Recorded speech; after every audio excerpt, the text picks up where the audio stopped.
ამერიკის შეერთებულ შტატებში წითელას შემთხვევების რაოდენობა 1100-ს გადააჭარბა. ინფექციას, რომელიც ამერიკაში ასწლეულობის განმავლობაში 100-მდე ადამიანს ემართებოდა, ბოლო 5 წელიწადში უპრეცედენტოდ დაგანიცხადა და ამის ძირითადი მიზეზი იმუნიზაციის ნაკლებობა. წითელა პრევენტირებადი ინფექციაა ვაქცინის გამოყენებით, თუმცა უფრო და უფრო მეტი მშობელი ამ და სხვა ვაქცინების მიმართ უნდობლობას გამოხატავს და ეს ტენდენცია მზარდია ასევე ევროპაშიც. ვაქცინების უსაფრთხოებაზე და გავრცელებულ წარმოდგენებზე დღეს ჩვენ სტუმარ პედიატრ ნანა რურვას გავესაუბრებით. გამარჯობა, ბატონო ნანა. გამარჯობათ. პირველ რიგში მინდა კითხოთ სწორედ ამ შემთხვევაში წითელას რიცხვმა მოიმატა, რა ტიპის ინფექციაზეა საუბარი და რა საფრთხის წინაშე ვდგავართ თუ მსგავსი მოხდება ასევე საქართველოშიც. წითელა საკმაოდ სერიოზული ინფექციაა და ეს ცნობილია არა მარტო დღეს, არამედ თაობების წინაც იყო ცნობილი და ტყუილად არ არის ის სრულწმენებს დავარქვევთ თუ წარმოდგენებს რაც იყო, თუნდაც ის რომ უნდა სიმშვიდეში ყოფილიყო ბავშვი, უნდა ემღერათ, ანუ ცნობილი იყო, რომ ეს იყო რთული ინფექცია, რომლის სამკურნალო საშუალებები არ ჰქონდათ. ამიტომ ძალიან სიფრთხილით ექცეოდნენ და ბევრი ტრადიციული რიტუალია იცით და დაკავშირებული, ოღონდ ამას თუ განვიხილავთ, მაინც ქვეტექსტი ვფიქრობ, რომ სწორედ ის არის, რომ ყოველთვის ცნობილი იყო, რომ წითელას მიმდინარეობა არის რთული მიმდინარეობა, არ არსებობს მისი სამკურნალო საშუალებები, ანტივირუსული საშუალებები და შემდეგ ყველაზე მთავარი ჩემი აზრით არის, რომ წითელას გადატანის შემდეგ დაბალ პროცენტში, თუმცა ეს შეიძლება იყოს წითელას გადატანიდან 10 წლის შემდეგ, ვითარდება ტვინის შესაძლოა განვითარდეს ტვინის შეუქცევადი დაზიანება, რომელსაც მე ხანდახან ვეძახი ხოლმე, რომ ჩემი ექიმობის კოშმარი არის სულ რამოდენიმე დაავადება და მათ შორის წითელას შემდგომი სწორედ ეს გართულება. და ეს არასოდეს არ იცით, მიუხედავად იმისა, რომ დაბალი პროცენტია, გადატანის შემთხვევაში რომელ ბავშვს დაემართება. ასე რომ რისკი საკმაოდ სერიოზულია, არა მარტო იმ დროს, როცა უშუალოდ დაავადებულია ბავშვი, ძირითადად ბავშვი თორე ზრდასრულიც, არამედ მისი გადატანის შემდეგაც, მაშინაც როცა გგონია, რომ თითქოს უსაფრთხოდ ჩაიარა ამ პერიოდმა, ამის შემდეგაც რისკი არსებობს. და თუ სტუდენტობის თუ ჩემი ექიმობის დასაწყისის დროს მეგონა, რომ ეს რისკები იყო მხოლოდ თეორიული, მე მინახავს ესეთი პაციენტები და თუ ერთხელ ვინმეს ნანახი ყავს მსგავსი ბავშვი ამ შემთხვევაში, წარმოუდგენელია, რომ ეს სიმძიმე არ ახსოვდეს. რა არის ხოლმე თავარი შიში, რაზეც სასახელებენ, რა მიზეზსაც ასახელებენ მშობლები, როცა გეუბნებიან, რომ ვაქცინაციის წინააღმდეგ არიან. თუ არის ესეთი რაღაც ტენდენციურად, რაღაც კონკრეტული გამოხატული, რომელსაც ამბობენ, აი კონკრეტულად ამის ეშინია. ძალიან მოხშირდა ტენდენცია, რომ ანტივაქსერულ ჯგუფებში განიხილებოდეს ეს თემა და ძირითადად განიხილებოდეს ნეგატიური კუთხით. ნეგატიური კუთხით გულისხმობ, რომ რა შეიძლება მოხდეს და ხშირად გადაუმოწმებელ ინფორმაციაზე დაყრდნობით. იმიტომ რომ თუ ჩვენ შევხედავთ უფრო სერიოზულად, ხო, ნებისმიერ მედიკამენტს, ნებისმიერ ქიმიურ ნივთიერებას, რომელსაც ვაძლევთ ადამიანს, შესაძლებელია მოყვეს გვერდითი მოქმედება. ამას არ ამბობს არც ერთი სერიოზული ექიმი ან ადამიანი, რომ რომელიმე პრეპარატს არ შეიძლება კონდეს გვერდითი მოქმედება, თუმცა ეს მხოლოდ ამ ჭრილში არ უნდა განიხილებოდეს და უნდა ყოველთვის განიხილებოდეს ნებისმიერი მკურნალობა, უნდა განიხილებოდეს რისკის სარგებლის პრინციპით, ხო? ასე რომ შიში პირველ რიგში უკავშირდება ხოლმე, რომ რატომღაც არასწორად, ძალიან ხშირად არასწორად უკავშირდება განვითარების შეფერხებებს ბავშვებში, მათ შორის წითელას ვაქცინაცია, არა დასაბუთებულად, არა არგუმენტირებულად. მე არ ვამბობ, რომ ამაზე მსჯელობა არ უნდა გაიმართოს ან არ უნდა მოусმინოთ შიშებს თუნდაც პაციენტისას, ხო? ეს შიში რეალურია და უნდა მოусმინოთ, მაგრამ არგუმენტირებული მსჯელობა ამაზე საჭირო ჩემი აზრით. ძირითადად ეს უკავშირდება ხოლმე გვერდით მოქმედებებს და უფრო ძირითადად კიდე განვითარების შეფერხებებს, რომელმაც ნამდვილად მოიმატა ბოლო პერიოდში, ეს ცნობილია, სტატისტიკურად დადასტურებულია, ბოლომდე ამისი ახსნა არ არის და შესაბამისად შეთქმულების თეორიები ამ ხრივ ძალიან ნაკვებია ამის გამო ჩემი აზრით. ჩვენთან რაც არის ეროვნულ კალენდარში, ეს არ განიხილება არც ერთ ქვეყანაში, უნდა პირდაპირ ვთქვათ.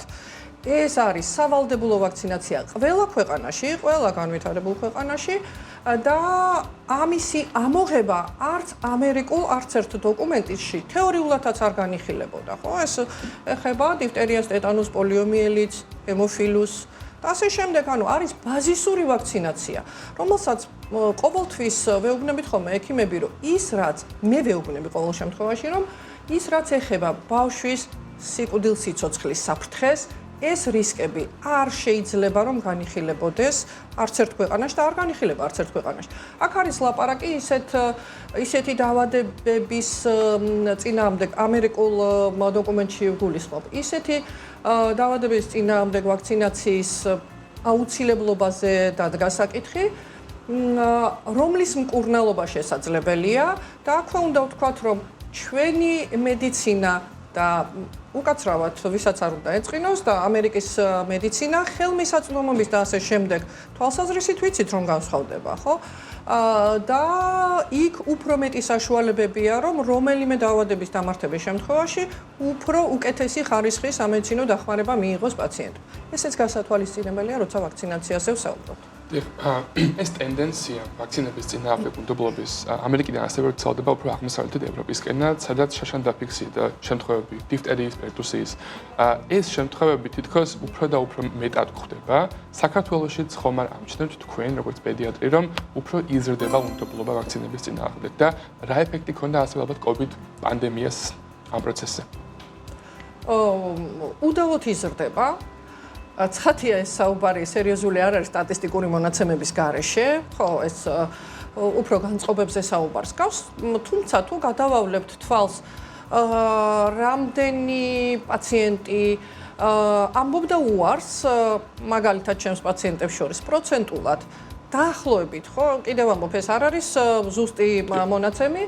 ოღონდ თუ გადავავლებთ რამდენი პროცენტი ამბობდა უარს, ან ყოველ შემთხვევაში სვამდა კითხვის ნიშანს წლების წინ და რამდენი კითხულობს ამას დღეს, რომ იქნებ არ გავაკეთოთ ვაქცინაცია, უდაოდ არის მომატებული საქართველოშიც ეს ტენდენცია.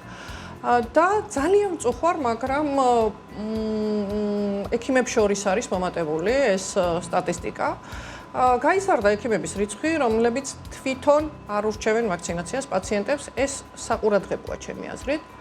და რა შეიძლება მოიტანოს COVID-ამდე მაგალითად მე მახსოვს ძალიან ცნობილ ბრიტანულ გამოცემებში, სამედიცინო გამოცემებში გამოითქმებოდა წუხილი და ეს წუხილი იყო სერიოზული, რომ მოიმატა დიფტერიის შემთხვევებმა. ეს შემთხვევების მომატება იყო დაკავშირებული მიგრანტთა შესვლამ განვითარებულ ქვეყნებში, მაგალითად კონკრეტულად ბრიტანეთში და დღემდე მახსოვს ჩემი განწყობა, როგორ არც კი მინდოდა იმისი წარმოდგენა, რომ დიფტერიის შემთხვევები შეიძლება რომ დაფიქსირდეს ან მოიმატოს ამ შემთხვევებმა.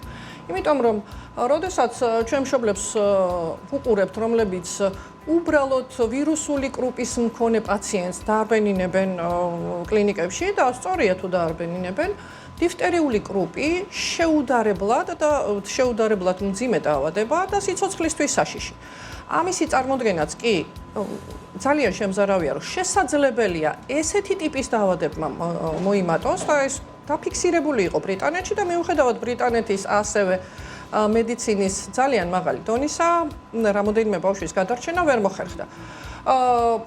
იცით რა, ამასაც ესეთი სიმძაფრით სპეციალურად ვამბობ, იმიტომ რომ ვფიქრობ, რომ რაღაცა ენის მოჩლექის დრო არ არის, როცა დიფტერიაზე და ტეტანუსზე ვსაუბრობთ.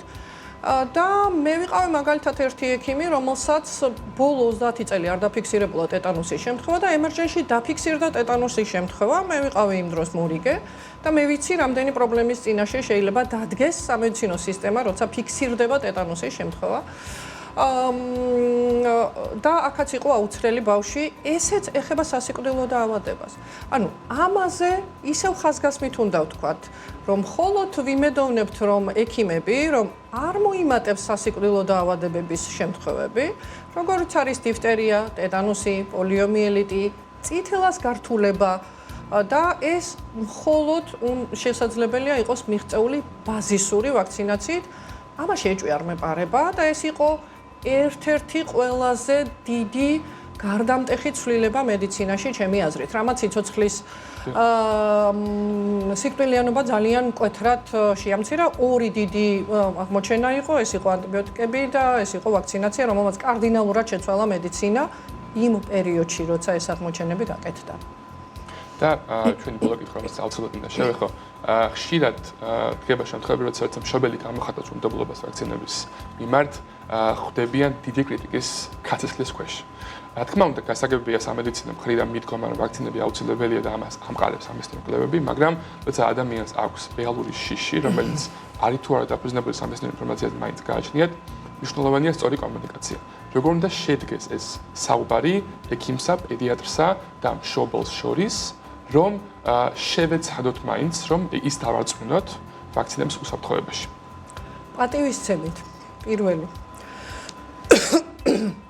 და იმის რწმენით, რომ ჯერ ერთი საბოლოო სიმართლე ცხადია, ბოლომდე არ ვიცით, ხო? მეცნიერებაში რაღაცები იცვლება.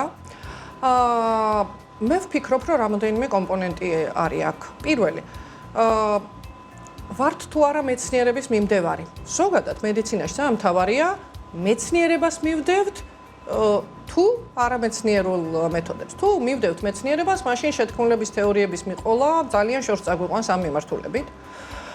და ეს გასათვალისწინებელია როგორც მედპერსონალთან, ასევე პაციენტებთან ურთიერთობაში. მაგალითად, ყველა ჩემმა პაციენტმა იცის, რომ მე აბსოლუტურად მტკიცებულებაზე დაყრდნობილი მეცნიერების მიმდევარი ვარ.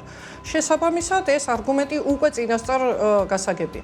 მეორე, პატივისცემით ყოველთვის. მშობელი, რომელსაც შვილი მოყავს ექიმთან, ცხადია იმას აქვს შიშები და ამის იგნორირება არ შეიძლება. უნდა პატივი ვცეთ მის მოსაზრებას, ხო?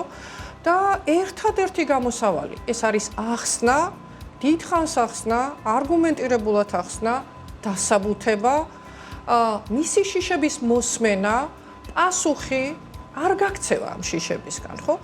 ის რომ რა სისულელეს ამბობ, ეს არ არის არგუმენტი, დასაბუთებული არგუმენტები ჭირდება და იმ შიშების გაანალიზება ჭირდება. მათ შორის ძალიან ხშირად შესაძლებელია რომ იყოს, რომ ამ რისკის სარგებლის მომენტი ძალიან მნიშვნელოვანია, რომ ეს უნდა იცოდეს პაციენტმა. მე ხშირად მithქვამს, რომ კი ბატონო, დაუშვათ რომ თქვენი შიში არის რეალური, ხო? მაგრამ შიში, რომელიც შესაძლებელი ამ დაავადების დამართებამ თქვენ შვილსთან გამოიწვიოს, შეიძლება რომ უფრო მეტი იყოს და უნდა ხედავდეს რა დევს სასწორის ორივე მხარეზე. და ამ შემთხვევაში სწორედ ის, რაც ჩვენ ვთქვით, რომ მშობელმა როგორ უნდა მიიღოს გადაწყვეტილება, მან უნდა იცოდეს რა დევს სასწორის სხვადასხვა მხარეს. და ამ შემთხვევაში მე არ მეგულება მშობელი, რომელმაც შეიძლება რომ გადაწყვეტილება მიიღოს სიკვდილის სასარგებლოდ. მე არ მეგულება არც ერთი დაალაგებული მშობელი, რომელიც სიკვდილის სასარგებლოდ იღებს გადაწყვეტილებას. დიდი მადლობა. ამ შემთხვევაში მე ვფიქრობ, რომ უკვე სახელმწიფო უნდა ერეოდეს და სახელმწიფოს როლი უნდა იკვეთებოდეს. თუ გადაწყვეტილებას მშობელი ბავშვის სასარგებლოდ არღებულობს, ეს უკვე სხვა შემთხვევაა და ვფიქრობ, აქ სხვა პასუხისმგებლობები უნდა განვიხილოთ. ძალიან დიდი მადლობა. ამ თემაზე რომ გვესაუბრეთ, საკმაოდ მწვავე პრობლემაზე. დიდი მადლობა.